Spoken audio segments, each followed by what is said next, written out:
Okay guys, welcome back to part 3 for the Fijon FJ9 drift car build series, and we're up to step number 15. I hope you enjoyed the last video where I went all the way up to step 14, which was pretty much this whole front section of the car, which looks really cool, but because it's modular, that part's done. Now we've got to focus on the rear section here, and this particular section, or this part, is going through the rear lower A-arms, which are these parts here, very similar to the previous step I did for the front, so I won't bother showing you how I put all these together. So what I'll do, I'll put these together off camera so it's ready to put onto the bottom chassis plate, because this thing's massive. If you haven't seen the unboxing, look at the size of that thing. Looks really cool, and the quality is superb. It does have the nice cutout there. So let me put these lower A-arms together and I'll show you how it looks. Now when you're building the rear lower A-arms here, you've got to make sure that you take note where the suspension pin is. You have two different style washers here. You have one here at the front, which is a 9mm, and the one here is a 7mm. So just double check that, because yeah, it can be easily missed. So like the front suspension, we have the carbon fibre pieces here, and we need to lock it away in here with a small grub screw. So got them both done like that, and then we can get on to part 16, where it's actually attaching it to the lower chassis. And there we have step 15 is done, just like that. Nothing to it. So now just got to watch out for those washers and stuff, because they'll roll off. But here we go. Here, step 16. I got the chassis, or the bottom plate, ready. So there is that part. We also need to get these other sections in there. So let me go through the kit and I'll get these ready. So here is step 16, and we're going to be using the chassis plate here, and has some other carbon fibre pieces just like this, and they're going to be stood off the main chassis here with these 6mm spacers, and they go around various parts of the chassis, for example there and here, and we need 6 of those, and they just kind of sits on top just like that. There are some other parts here as well that go around the other side, other parts of the chassis. So we need to secure those with 6 14mm flathead screws, and we also need 2 flathead screws for the other part here, which holds the rear hinge pins in. Sorry, so they go to the back here as well. We'll figure out where all that goes. Well, here we go. It's the wrong way around. There we go. So they're going to go here, and obviously there's going to be another set here. This is where the rear suspension will all mesh into later. But let me get all these in and show how it looks. So there we have step 16, and I'm pretty sure this is where your LiPo battery goes. There are some adjustments here, so you can move them left or right in case it is a little bit longer, or I guess that's the maximum width actually, but you can probably move these in case you want to have a shorter battery. So they're all there. There's all the spacers done just like that, and also we have the first mount there for our hinge pins. So that was step 16. Now step 17, we actually start putting on our rear lower A-arms, and they just simply slide into here like the front step, just like that. Just got to make sure we have the correct washers in there, which we do, and in the instruction it tells you you need to install these little nylon grommets and stuff, but they are already pre-installed in everything, so that's cool. So that step's easy. So all you just do, we'll grab these, grab that, and there we go. And we need to install the rear support there for the hinge pins, and that is it. So I'll get step 17 done. That's easy, and then we'll get up to step 18, where we have the rear gears there, and also this is all pre-assembled as well, this section here, which is fine, but I'll do this and then we'll get on to step 18. And there we have it, simple. Step 17 done, and no issues with binding for the rear section here. It is really working well. And quickly, while I have it here, in case you guys wondering, that funny little tooth kind of, well, the fangs look here, this kind of notches in just like that, and obviously that's all locked together later on. But yeah, just looking at that thing, how's it look when it's all together? But obviously it goes in like that, like a puzzle. But cool, let's get started on step 18. Okay, step 18 requires us to build the differential housing and get all that put together. And some of these parts, it tells you to assemble, but when you get them, it's pre-assembled, like this little unit just here. So that is all assembled, ready to go, just like the front was as well. And you notice that the rear section here that holds the gear does not have any one-way bearings. It's just one solid piece of machined aluminium, so it looks very nice. It does have the same spur or the gear here, which is plastic, and that just sits on there, and you screw it on just like that through those 3 holes. Very easy. You also have these plastic bushes here, I guess you could call them, that you slip on onto these housings. Well, this is the carriers actually. They look very nice as well, very similar to the front. So these go into here, and then the bearing, these ones here, fits snug in there just like that. So everything does fit really well. And then of course this is going to sit in there just like that, and everything spins freely and very smoothly, just as you'd expect. So I'll put all these together. As you said, a lot of it, as I said, a lot of it's already put together, so I'll put this whole section and I'll show you how it looks. And there we have step 18 all completed. Very nice, and the mesh that is just from factory is really buttery smooth. The machining and the tolerances are really nice on this kit. Very well put together and thought out. So that's it. So step 19 is just putting it on like that and attaching it to the bottom of the chassis. There are actually 3 by 8mm screws. We need 4 of those, and we need 2 6.5mm ones as well, because we need to actually attach these little ball ends right here as well. So just in these 2 spots here, like the front one, that's how we attach that tie rod to the chassis and to the lower A-arm. Yeah, there we have it. Everything is nicely installed. 4 screws at the bottom, and these other 2 are for these little ball ends there. And in the next step, we're going to have to make them up, the little tie rods that attach the chassis to the lower A-arm. And also on this step as well, step 19, we have these 2 brackets that are going to go right in here, one there and one there. That is that step. I'll put them on now. Now step 20 looks a bit interesting. I'm going to get the center drive shaft now, and we're going to mount that as well. So we're going to get a couple pieces, and let's see how that looks. So here for step 20, you see you got this nice machined center piece that holds the drive shafts in the center, and I've just installed 2 6mm flange bearings. And you also need to slide this one section of the drive shafts. As you can see, there are 2. There's a fat one like that and a smaller one like that as well. So this guy goes in there like that, and just enough poking out here where it has the flat section ground off, so you can attach the drive cup here and use a 4mm grub screw and attach that there. Good old Loctite is necessary for this.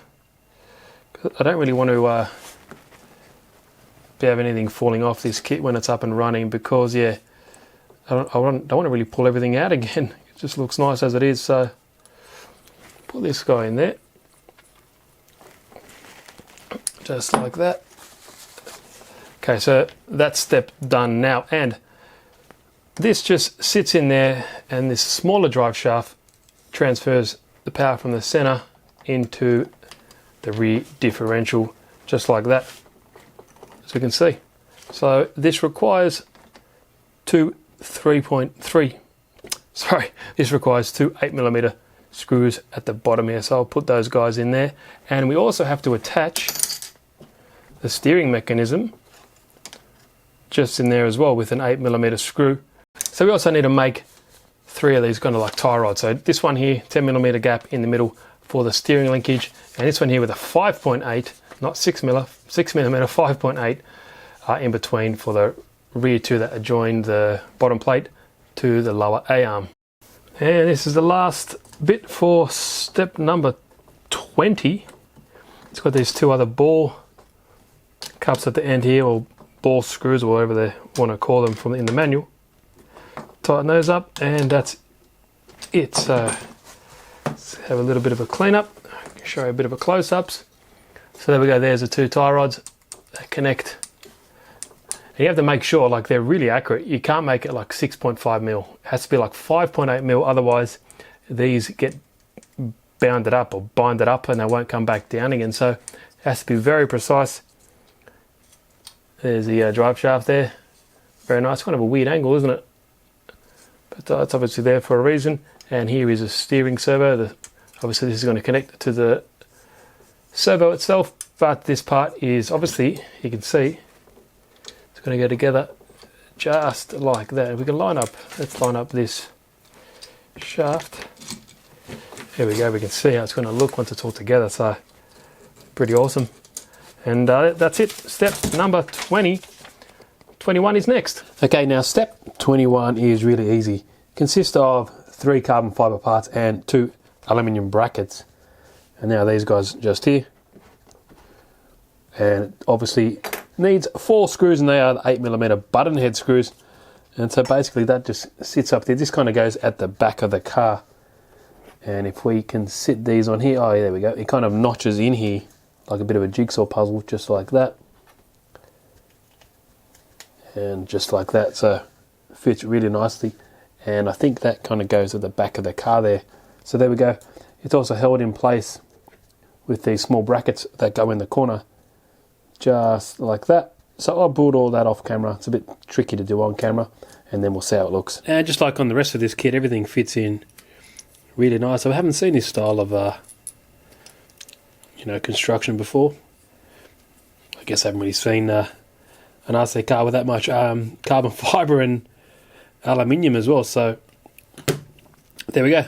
That is how it looks, and it also has these little nylon bushes in here as well, I guess you could call it. And the next step, so that is step 21. Step 22 is, I've got a few steps, and this guy sits at the back here as well. So let me get this around so we can all see. Oh, there we go. So these all holes here needs to line up with these two. So this just pops on just like that. Very easy. Sorry, if I can get in the camera, just gets in like that. And this is also held together with 4 8mm button head screws. And next step like I said, there's a few steps in step 22. This is one of them, so this is nice and secure. Let's make sure these are all nice and tight. There we go. There we go, that's all in, and you've got these little nylon grommets. And they need to make sure that the lip is facing towards the front of the car. Next up, we have to start adding some of these sweet looking carbon fibre rails on the side, and they also need 2 different sizes, so 10mm flathead screw and 8mm button head screw as well to go along the side here. So let me get these parts ready. Here are the carbon fibre pieces, and 2 of them look the same. These ones go at the back of the car as a brace, just back here. And there's also 2 more, but you can see one's different. So you've got to make sure you check that out. They go like this on the side of the car, and they form like a stiffening chassis brace right in the middle, and they connect nicely to the rear here of the rear differential, and this nice juicy thick housing, and also the center section here which holds the center bearings. And one thing to notice is they kind of overlap each other, so the front 2 at the right here go on first against this center plate, and then the last one goes on there. So I just started it so I can just show you what I mean. And obviously you've got to make sure that you have the countersunk side for this rear plate, so these screws are nice and flushly mounted. And as you see, when we come to the back here, these holes will line up. Now that's it for those 2. You can see that's all in there, and it's really, really solid. That is got no flex at all to that guy. And all we have to do, the remaining step for number 22, is attach these 2 braces that attach the midsection here to the front, and they require 4 8mm flatheads. And in the center here, I forgot to mention, they require 4 10mm flathead screws. So a little bit longer in the center here because it has to take up 2 plates, and at the front here it's 4 8mm. Okay everyone, that's it. Step 22 is done. These are nice and firm, and as you see, when this front piece goes on, kind of all just keys into each other just like that. But I'm sure we'll get onto that soon, because next step is 23, and excuse me, here we go.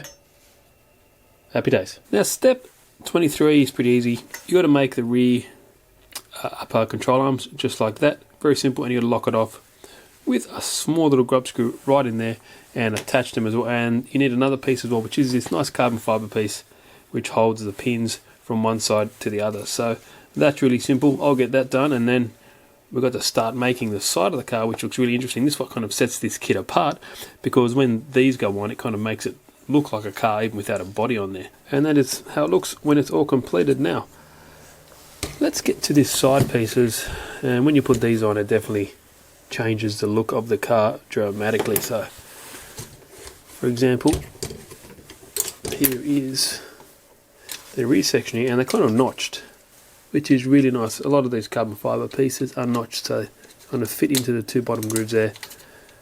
Let me just get that for you. There we go. Just kind of like that, and up here as well.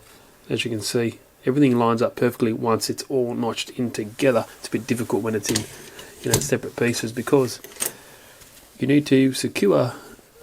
There's actually 3 per side. There's one carbon fiber piece there, one there, and this one as well, and they are secured via these little aluminium blocks, which let me get to the there we go.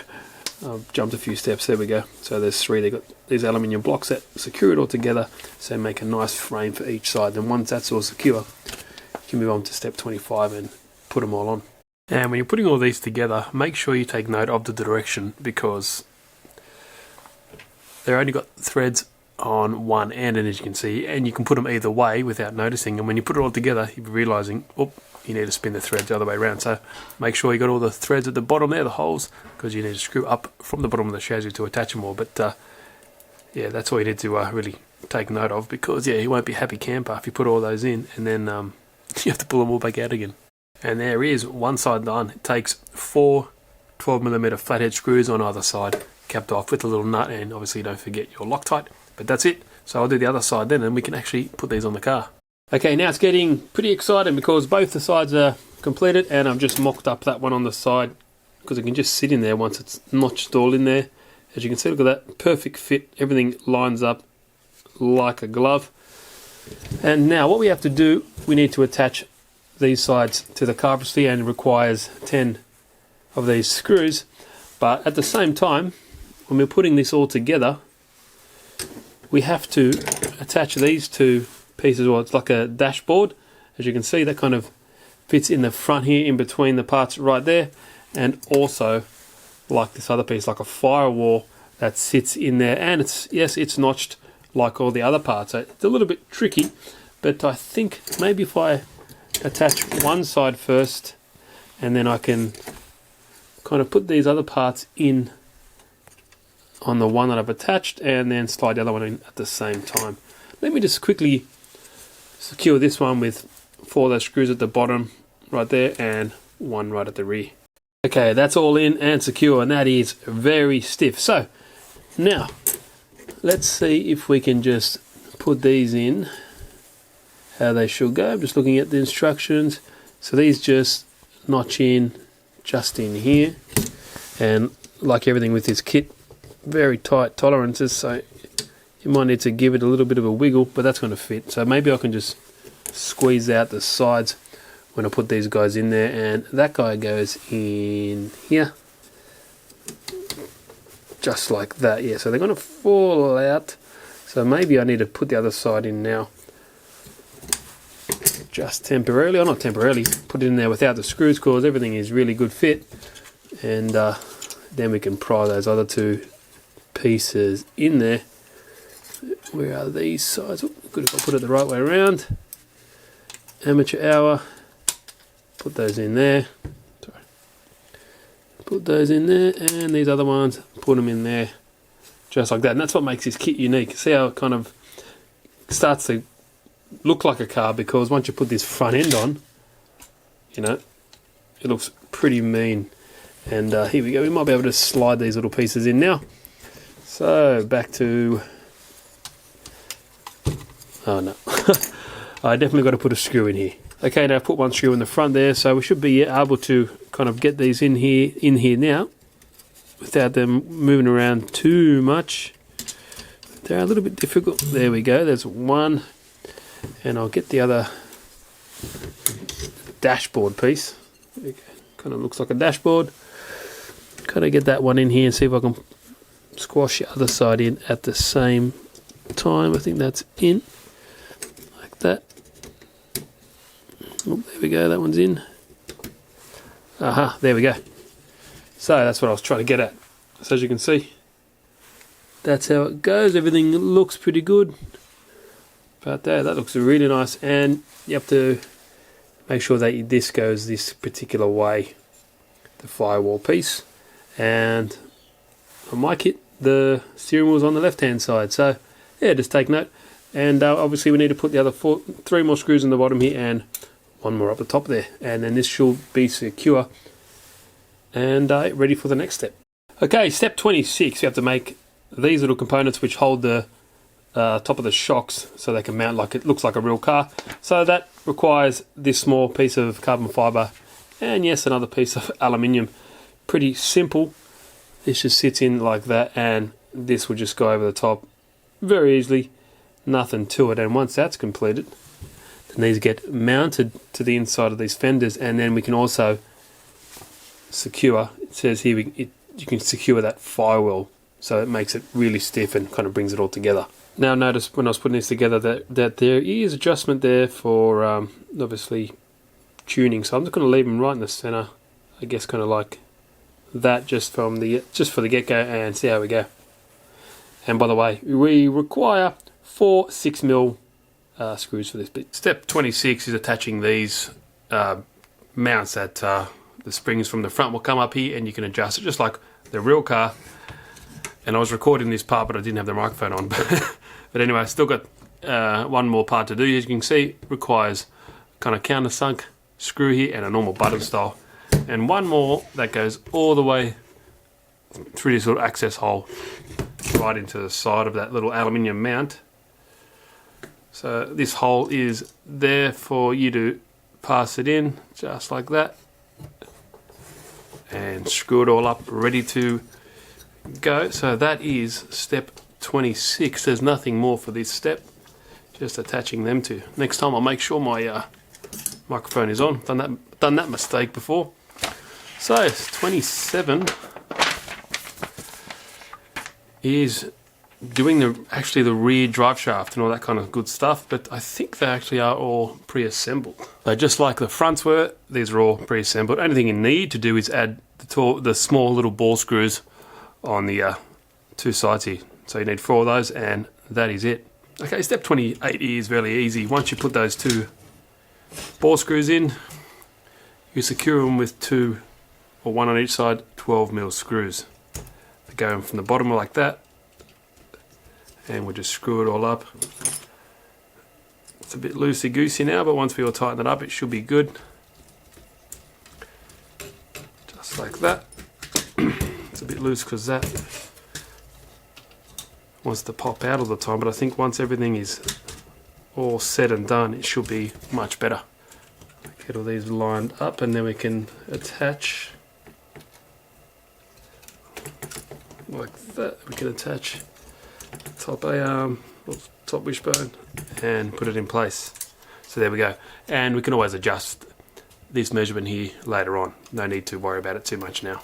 Sweet, time to attach the rear suspension. And just thing to take note, there are 2 different sizes of screws. You've got 16mm at the top and 14mm at the bottom. The ones at the bottom don't need any bolts or nuts, sorry. The ones at the top do. So at the top we need the longer ones, and we also need this little, it's not aluminium, it feels like rubber or like a hard plastic. Yeah, it's hard plastic. It's still got a bit of schmoo on it. We'll get that off.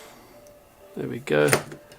And we need to put this in just like that. There we go. I'm going to screw right in here. There we go. And it gives us an option, or just what it recommends from the stock, where to place it. That's a lower A-arm in the middle, and at the top on the second or the third one down. So we'll just stick with that. And then obviously you don't need to stick with it. You can just change it whenever you want. But yeah, just for this particular purpose, we'll just keep it for that. That should be more than enough. Handy little 4-way wrench. nicely done. Now we've just got to put the other size one in there, which is 14mm. Don't forget our little boot at the bottom, and also lock that away. And I was just a bit curious about these, like bearings not sitting into these lower A-arms. I'm thinking, no, that can't be right. So I thought I wasn't going crazy. It looks like they've missed out a step. For example, on the front ones here, you have this little screw with a flat head, like a washer, holding it down just like that, and that's pushing out this way, so it's holding it from pushing back. Now this one needs it up the top, just in that screw there. So there are some parts of it. There's the washers here that are needed, and the screws are still here, so I'm going to put those in. Yeah, that seems to be a step missing, unless I've missed something, but I don't think I have. Okay, now step 30 is really easy. It's just making 2 tie rods that go at the back here. I've already put one on, just like that. That connect the rear here, so it stops it from turning, and that also gives you adjustment for your toe in and toe out.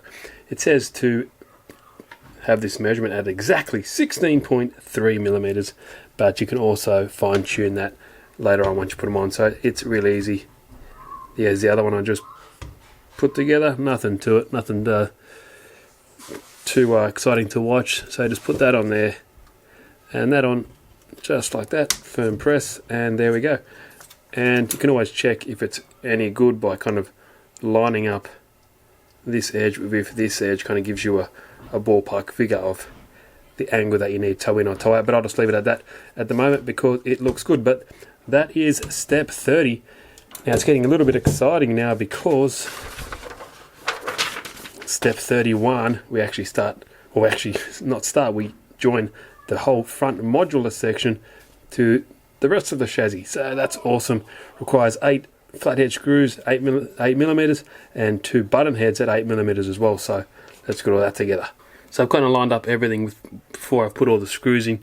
As you can see, everything lines up perfectly. Have these 4, if I can try to get the camera in there, here we go.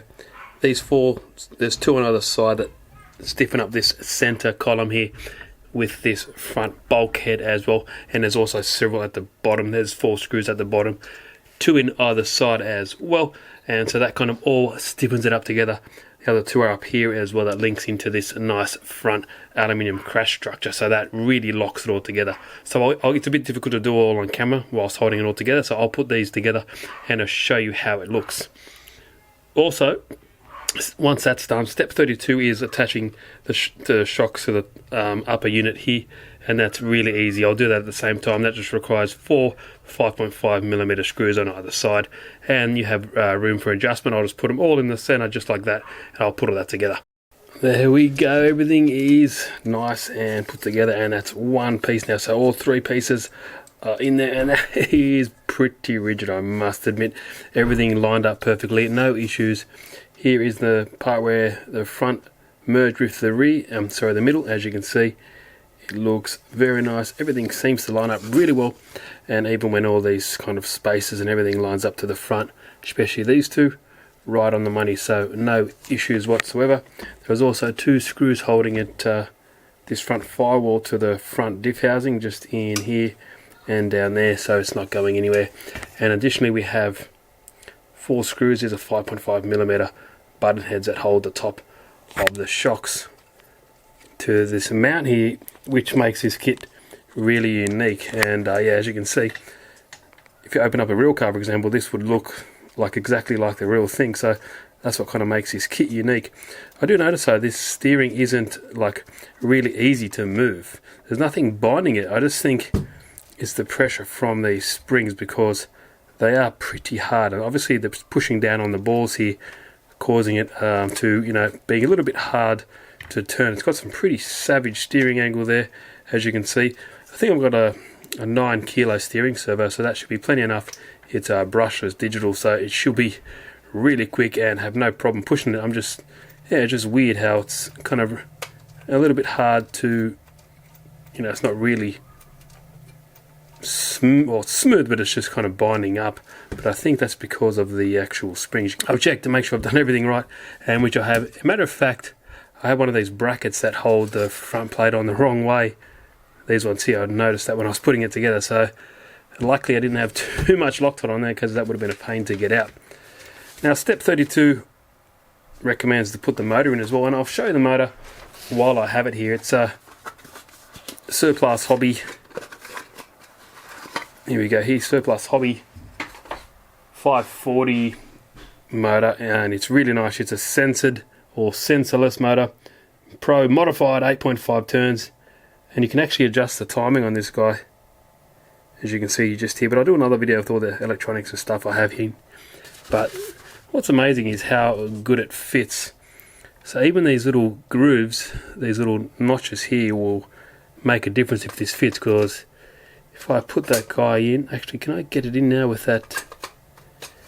Oh, there we go. Yes, I can. So look at that. I don't know if you can see in there, but if I don't set it on one of those notches, you can see it's not proud.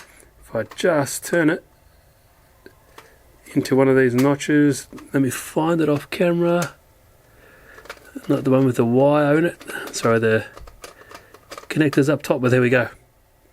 Fits perfectly in there, and there is not 1 millimeter of room to spare there. So once that's all buttoned in, that looks awesome. So that kind of looks nice. 8.5 turns should be more than enough for this, but I'll show you the electronics in another video later on. But yeah, nice beefy motor. It looks really cool too. I'll leave the link in the description for this guy as well, along with the other stuff. But next video I'll show you the electronics and the servo and every other little gizmos that I have for this guy. Step 33 requires us to put up this dashboard, but I'm going to do that later because it's just a clear Lexan. I want to paint it black, and it has these kind of, they look like old school carbs with inlets on top of the motor, as you can see here.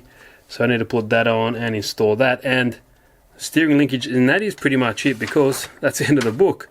So obviously I'll get that done. I'm not going to put these body mounts on there, because I have the magnetic ones, which I'll do in another video to show some other people that want to see that, because I've had some people ask that before, because I've done it with one of my G-made crawlers. So I'm not going to put these on at all. I'm not going to bother doing this on the video, but the last thing I'll do is I'll make this little cover up on the engine.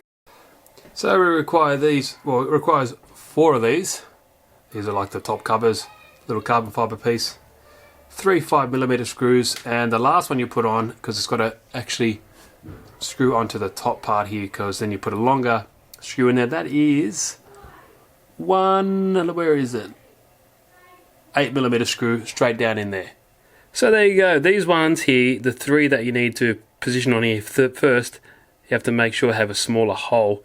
There's the one here that kind of screws on from the top, just like this, into the last position just here has a larger thread or larger hole, so it doesn't kind of bind, because that one goes straight through here and it sits right on top just like this. So kind of once it goes on here, good if I actually could screw it on there, once it sits on it kind of looks like a part of a motor, I guess, once the other components are all in there.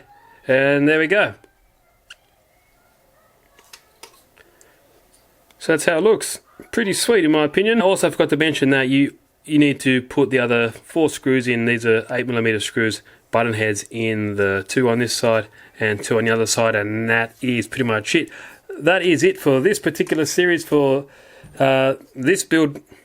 But that is it for this video, guys. Next video I'll show you electronics and where I'm going to install them, and also stuff like that. And also I want to get some wheels and tyres, and I'm going to probably take this to the hobby shop and see what bodies fit this guy, because as you can see, it's fairly unique design. So not all bodies will fit this particular chassis.